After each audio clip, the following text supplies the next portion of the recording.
সালটা হলো 1942, ভারত ছাড়ো আন্দোলনের বৎসর। সেই সময় অমলেন্দু ঘোষ নামে একজন স্বাধীনতা সংগ্রামী, তার অল্প বয়স 20-এর ঘরে। তো সেই মানুষটি বন্দী, বেঙ্গল ভলেন্টিয়ার ফোর্সের তিনি সদস্য ছিলেন। তিনি রাত্রিবেলায় দেখছেন যে ওর উল্টো দিকে সেলে একজন ছেলেকে রাখা হচ্ছে, অল্প বয়সের ছেলেকে। উনি চেয়ে দেখলেন ছেলেটা ওর পরিচিত নয়, সে স্বাধীনতা সংগ্রামী নয়, উনি ভারত ছাড়ো আন্দোলন করতে গিয়ে ধরা পড়েছিলেন। আর এই ছেলেটা তাহলে কি অপরাধ করেছে? এবারে ওনার খাবার দিয়ে গেছিল জেলের ভেতরে, খেয়ে শুয়ে পড়লেন। ওই ছেলেটাও শোবার চেষ্টা করলো, কিন্তু ওর ঘুম হলো না। 1 ঘন্টা যেতে না যেতেই ওই অমলেন্দু বাবুকে ডাকছে, বাবু বাবু ঘুমিয়ে পড়েছ? তারপরে ছেলেটি বলল, উনি বলেন কি বলছো? সে বলল লন্ডন কোন কোন জায়গায়? ঘটনাটা ঘটছে ঢাকাতে, প্রেসিডেন্সি জেলের ভেতরে। লন্ডন এখান থেকে কোন দিকে হয় বাবু? উনি বলেন পশ্চিমে। ঘন্টায় ঘন্টায় ডাকতে শুরু করেছে। মধ্যরাত্রে তার মনে হলো ছেলেটা আমাকে ঘুমোতে দেবে না, ওর সাথে একটু গল্প করি, কথা বলি। তোমার নাম কি ভাই? আমার নাম বৃন্দাবন। তোমার বাড়িতে কে আছে? কেউ নেই, মা বাবা ভাই বোন সব মারা গিয়েছেন। তারপরে আমাকে মাসিমা মানুষ করছিলেন। মাসিমার একজনের সাথে বিয়ে হবার কথা ছিল, তিনি নিরুদ্দেশ হয়ে গেলেন।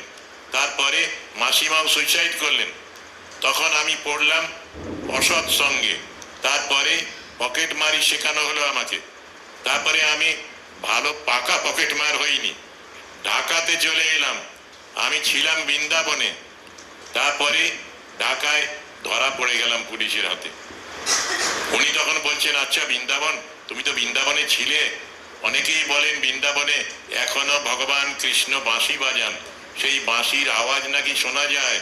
বৃন্দাবন আরো বাড়িয়ে বলল, বাড়ি মানে এগিয়ে বলল যে বাবু, যে কোনো জায়গায় কান পেতে থাকলে কৃষ্ণের বেণুর শব্দ পাওয়া যাবে।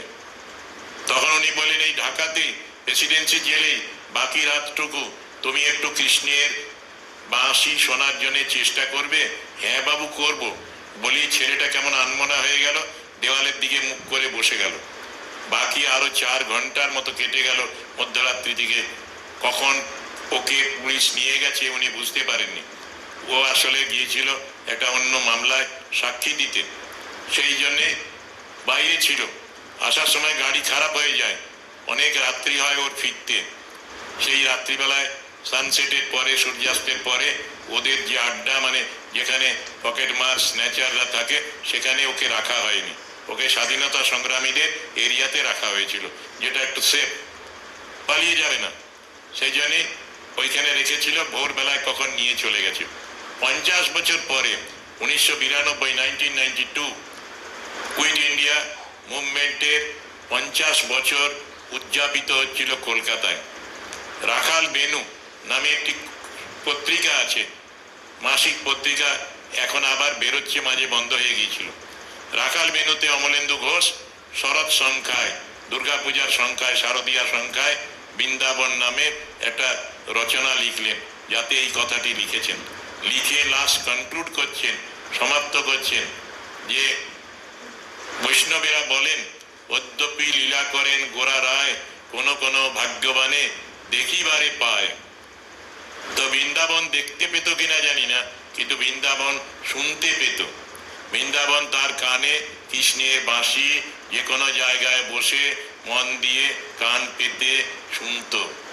এই আমার দৃঢ় বিশ্বাস। অমলেন্দুবাবু বেহালায় থাকতেন, স্বাধীনতা সংগ্রামের ইতিহাসে ওর নাম আছে। তোমাদের আজকে এইটুকুই বলি, আর আমি প্রার্থনা করি তোমরা যে জন্য এসেছো এই শিক্ষার পিঠে, সংস্কৃতির পিঠে, তোমাদের সব উদ্যোগ সার্থক হোক।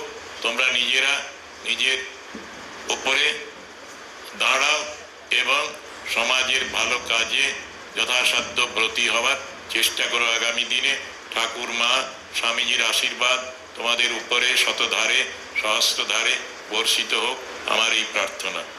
ওম আসতো মা সদ্গময়, তমসো মা জ্যোতির্গময়, মৃত্যুর্মা মৃতম গময়, আবিরাবির্ময়েধি রুদ্রজত্তে দক্ষিণং মুখম तेन मां पाहि नित्यम।